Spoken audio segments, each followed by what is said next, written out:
Hello, everyone. I You're welcome to Mending, our first episode of Mending, where we deal with issues that have to do with men. right. Okay, different things in our society. Most of us can tell that over time, different issues are changing that have to do with men, the expectations from then and now, they're not the same. So here we are now, going to address different things, but at the end of the day, we are looking at what a biblical man should be in this generation and the generations to come. Yes, my name is Kukiriza Joshua. I am married to one wife who was born that way. Yes, I'm a teacher by professional. I'm also a music teacher, and I do a couple of businesses here and there. Before we go forward, we shall have my associate Cool. introduce himself. Oh, that's a heavy name. Associate. Okay. My name is Dennis Mugume. I am a youth pastor at St. Francis Chapel Makerere University. I am not married yet, as you can see. My hands are clean. So you have your hands, which are dirty hands. I'm not married yet. I serve at the university chaplaincy, and I love working with young people. I love having these kinds of conversations, and I am also a farmer, like low key, once in a while. Yeah. Cool. All right. Okay, let's dive into mending. As I said earlier, we are talking about men issues. So first, we need to understand what is a man. Who is a man? In the world we live in right now, you'll hear different terms. Right. They will tell you cannot talk to someone, address someone until they tell you what Yes. The pronouns. pronouns are. Yeah. So what is a man? True. Let's start from there. Well, for a man to be, they have to be born biologically male. There's just two genders. You're either male or female. Of course, there are once in a while there are anomalies where people are born with two sex organs, but still, even with that, you have a dominant one and then a vestigial one. So I think what it means to be a man, that one has to be born biologically male and then take up the mode of masculinity available for them to actually realize their manhood fully. So that's what I would say a man is. A man is one who is born biologically male and able to live up to that masculinity model that they find available unto them. Yeah. Okay. So what we are saying is it largely has to do with your external appearance, not what you feel within. Yeah, I mean, you biology dictates, really. Like, biology is important. The biological markers are there, and they're important. That you're either XX or XY. Even in your DNA, there is no, both XX and XY at the same time. It's either XX or XY. So no matter how you feel about it, if you are born male, you will remain man. You. It's just that today, when we have all this confusion about gender fluidity, which is a huge postmodern campaign, but I don't find it very convincing. Okay. Yeah. So you had it. Yeah. So as we talk about men, who a man is, what defines a man, we have heard of the terms like masculine. And in those terms, we have had toxic masculinity. Right. So as we are defining who a man is, and we have talked about the external appearance and the chromosomes, what is it? What does it mean to be masculine? Right. And are we supposed to be masculine, or it is, how we used to do objectives in yes. you can Sasako, the most accurate option. Yes. No, my dear. It didn't work like that. So I would take our conversation to right to creation, because either way you look at it, we can't escape from it. if it's true that we are made in God's image, and God gave us masculinity and femininity, like this is our sexuality was given right at creation. It wasn't something that we arrived at via evolution and stuff. I know for a fact that surely God is a designer who designed us this way.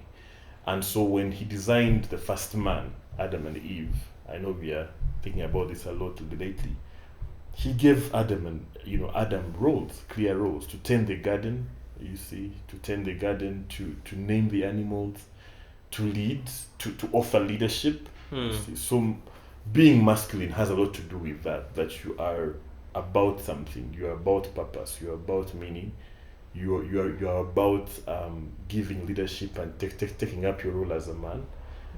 And then why it becomes toxic, then you should something about toxic.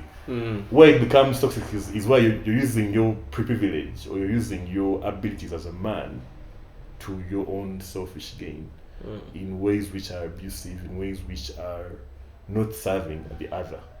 Because we are all meant for each other. So I am outward looking to serve the one in front of me, whether it's my sister or my parents or my wife.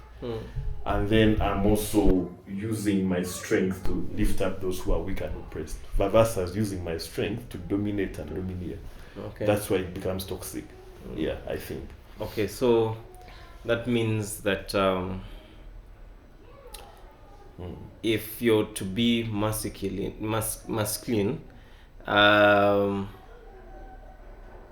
your role is to serve.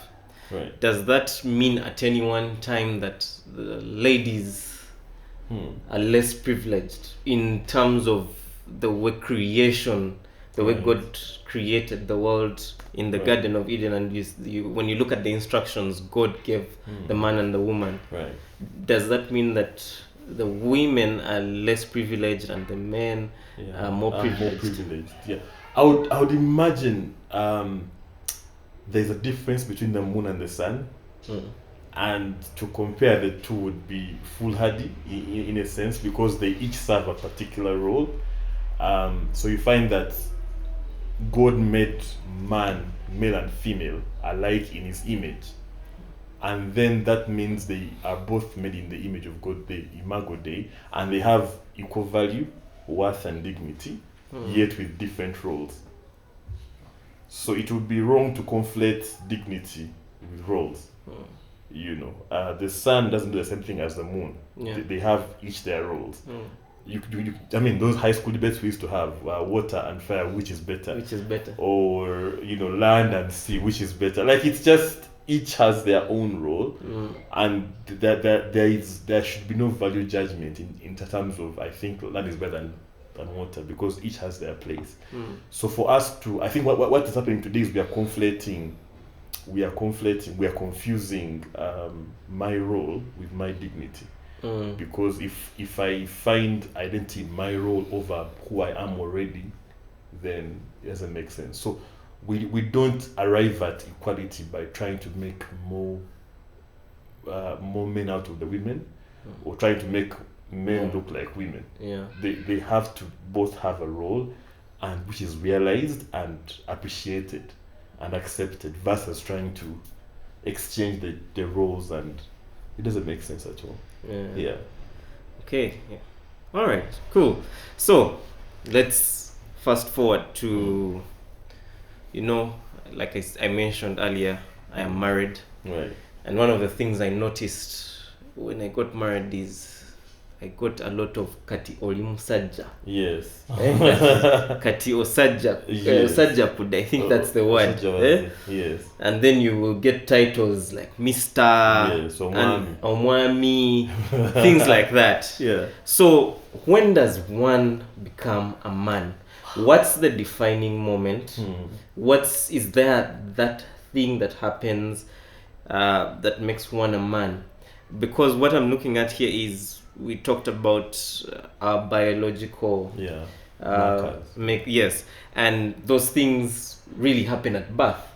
The moment you're given birth to, the doctor will say it's a boy, or it's a girl. So then later on you'll be told ofuso musajja, Yes. kati oli musajja, you can sit at the table of men. So when does one become a man? Right. So the way I see it, that there are different like models about this. For some cultures, you become a man after your father has passed. In other words, as far as they're concerned, you are only a man only if the alpha one, the top guy is gone. When your father dies, they say, okay, now Katiofuso Musajja, you're the one to take over the estate. Make sure you do A, B, C, D, and that. Some others, it's about circumcision. We know about even here in Uganda in this year 2022, where some are going to be circumcised, and in that rite of passage, they are going to be told that this is what it looks like for you to be a man. In some other cultures, it's about building your own hut. When your father says, okay, here is your land, Joshua, build. Once you finish building that house or that hut, that's it. You become a man. Now you can move out of the house. For some others, it's about money. You know, if you earn a particular level of money, even if you're in Essex vacation and you have a 10M balance and you've left the home, you've become a man. Even just living in the home, by the way, for you to stay alone, you've become a man. You see, but ultimately, being a man has a lot to do with obedience, in my opinion, or according to God's word. 1 Kings 2, when David 2 verse 1, when David's time drew near, he commanded Solomon his son, saying, I'm about to go the way of all the earth, meaning I'm about to die. Be strong and show yourself a man, keep the charge of the Lord your God. So according to David, he's about to die, and he's telling his son that, look here, show yourself a man by keeping the charge of God. So as for us to be biblical men, or to be men of God, or to be men as God designed us, we have to find out who that God is and then keep his charge. Everything else that the culture gives us tends to have a limit. Like there's a limit to how far it can go. But when it comes to loving God and knowing who God is and understanding my place in the things of God, that's where it all begins from. You know, otherwise, if you wait for a particular level of money, what if you never earn it? If you wait for marriage, what if you're like me and you're past 30 and you're still single? Are you not a man?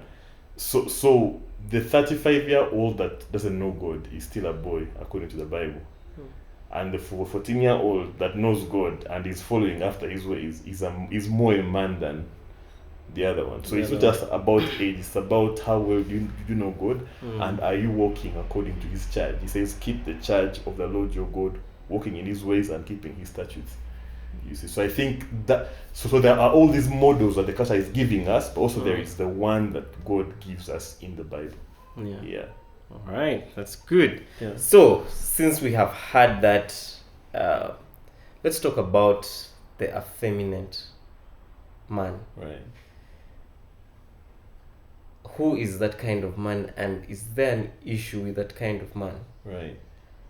So the effeminate man is one who expresses himself as a woman, or has tendencies that are associated with what it looks like to be a woman, and that maybe can be natural, not natural per se, but it is learned. You find that guys who grew up around girls tend to act like girls. So you sound like a girl now. We stop it, like so those things. So I think the problem comes in when they want to live out like that, and yet there is what it means for you to be a man, as in owning up responsibilities. You know, being a protector, being a provider, being a priest of your home. And so beyond just how they act out and the mannerism that they express themselves, it has to come to that place where someone is willing to take up their roles as a man. Are you a provider? Are you a protector? And are you a priest over your home? And that issue has to be solved by other men. It takes a man to raise a man. It takes you have to see what men do around you for you to get the picture in your head of what it looks like to be a man. So if you find that a guy has been raised around girls and women, they will never know what a true man is like. So I think for us to get away from being effeminate and you know emasculated, we need to come to that place where we raise men. We set positive examples what it means to be a man. Things like faithfulness, integrity, hard work, things like, can a man keep his word? If I give you my word that I'll be here by 4 o'clock and I come at 6, that is a sin against masculinity. That's not being a man. So I think men need to get into spaces where there are other men who they look up to learn from them, And sometimes we struggle with this idea of, curses, generational curses. Yet sometimes it's easy for me to have a second wife. If I saw daddy have a second wife. Yeah. The things I never saw my dad do, I will never do. Or it will be hard for me to learn to do them now that I'm an adult. So I think the more positive examples of godly men we have in society that are actively raising boys into men is the better it will be for us in the future. Versus just leaving it to chance and leaving it to gangsters, trap stars, musicians, artists, athletes. We need normal people who are working 8 to 5 jobs, who are loving on their wives, who are paying school fees to show us how to be men. Okay. Okay, does that just something small? Does that mean? No, this is the question. Right. Is it all right for a man to show emotions? Yeah. Because you've heard of terms like hard guy. Yeah, be a rough guy. Be a rough guy. The guy is supposed to be rough. You're not supposed to cry. You're not supposed to show your emotions. Where does this where does this fit in with being a man? When you cry, does that mean that you're a sissy, effeminate, or something like that? I would imagine in the Bible we have 2 Adams there. There is the first Adam, we all know, in the Garden of Eden, but there is the second Adam in the Garden of Gethsemane. That is Jesus. Yeah.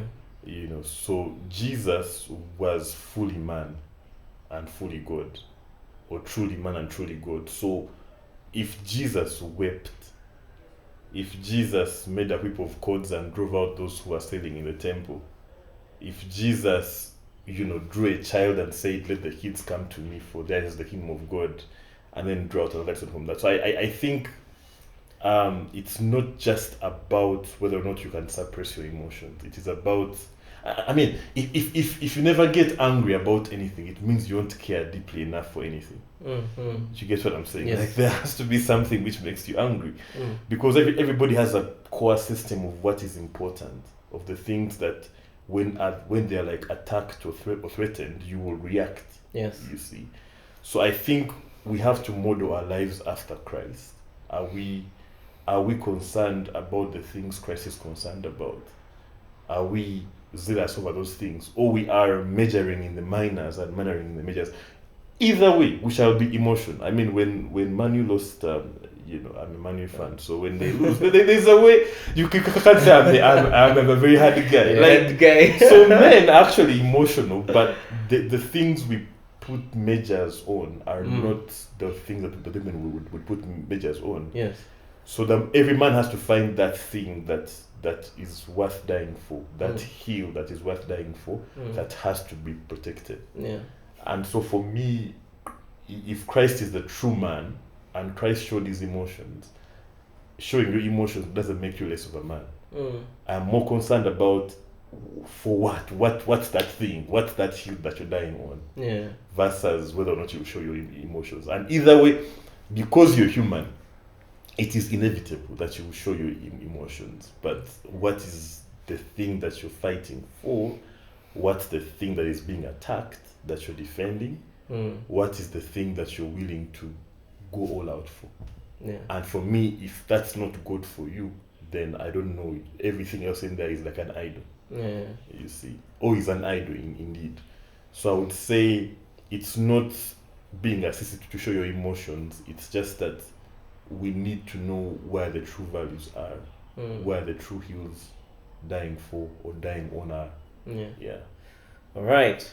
One of the things that that really stands out is the hill that you die on. Every man out there listening to this, I also believe every woman, you need a support system of godly people around you. Community. A support system of godly men is very important. Well, I believe if you do not, and you're living like an island, chances are that you're walking a very dangerous path. Yeah. So, and to become a godly man, I believe, is intentional. It's not something that happens by accident. You don't just fall into it, have an accident. No. Oh man. It's something that you have to be intentional about. Just those of us who have studied in the national schools, when you're preparing for Cantab, that kind of thing, that kind of being intentional, rigorous. Yes, it's what it takes. So I encourage each one of us, one, to be intentional and have a support system of godly men around you. This was our first episode of Mending Podcast. Yes, Mending Podcast. We will be waiting for you for that next episode. Please like, subscribe, share, send in comments. We will be handling different topics. Anything that you want to be handled, kindly send it in. Thank you. Till next time, Joshua. Dennis, God bless you.